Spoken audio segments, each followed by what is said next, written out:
ଆଜ୍ଞା ଛେନା ତରକାରୀ କର। କଣ କରିବୁ? ସେଇଟା ଖାଇବି। ହଉ କଡ଼େଇରେ ତେଲ ପକେଇବା। ଛେନା ତୁଜି ତାକୁ ଦେବା। ଗୋଲ ଗୋଲ କରିଦବା। ତାକୁ ତେଲରେ ଛାଡ଼ିଦବା। ଗୋଲ ଗୋଲ କରିକି ତେଲରେ ଛାଡ଼ିଦବା।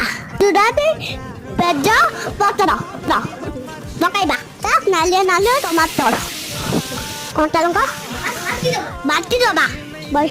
ସେଥିରେ ବାଡ଼ି ଦବା। ଫୁଟିଗଲେ ସେଥିରେ ଛେନା ପକେଇଦବା।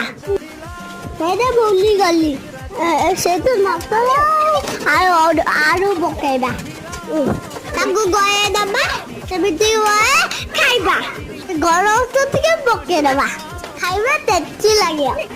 चिरिंग चिरिंग साटा चढ़िला पूरा चिरिंग चिरिंग राती चाचा मिला के चिरिंग